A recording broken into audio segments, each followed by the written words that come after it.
Choisya ternata, Mexican orange, sometimes called mock orange. Um, so this is a really nice evergreen shrub, has beautiful dark green foliage as you can see here. You're seeing it in April in Northern California, in Carmel, California. Um, and obviously in full bloom. So it tends to bloom in late winter, early spring, its heaviest bloom, and then intermittently the rest of the year.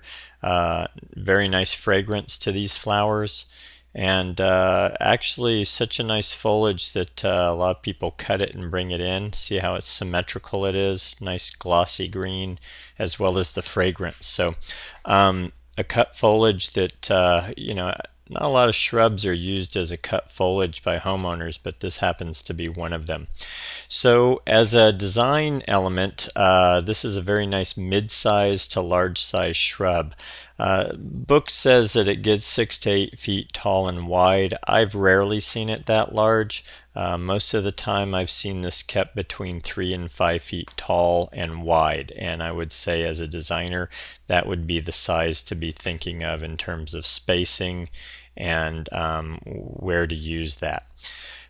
So here's an important point about it. It says that alkaline soils are not good for this plant, and nor are heavy soils, and I would tell you that's absolutely true from my experience.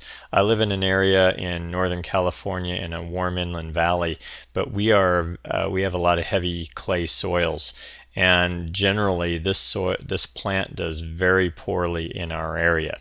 That said, my parents live in Monterey area in Northern California near the coast, where they have very sandy soils. They're very neutral in their pH, and this plant does great there.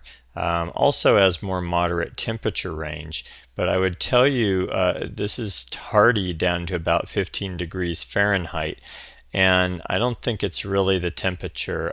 You can get root rot issues, which cause rot in the plant, and that's what I've seen happen most in these heavy clay soils. Is you'll see this plant just shut down, and the whole plant turns yellow and then turns brown and dies, which is a sure sign of root issues and the plant shutting down because of root rot. So I highly recommend, if you're thinking of using this, that you use it only in well-drained soils, and I think that's going to be a much better bet if you're able to do that. So coastally, that tends to be the case if you've got low salts,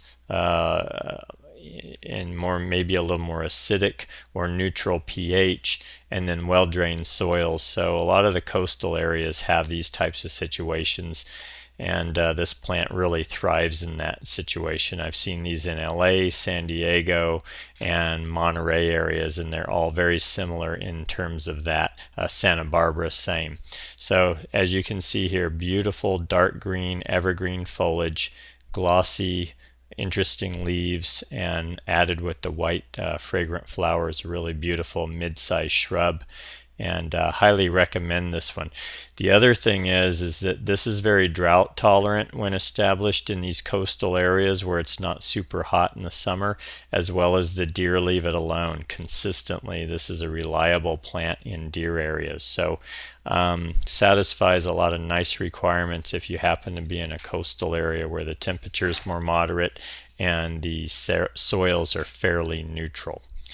Okay, so that is Choisya ternata, Mexican orange, or mock orange, but I think Mexican orange is the more well-known common name, and highly recommend that in areas where you've got the right situation.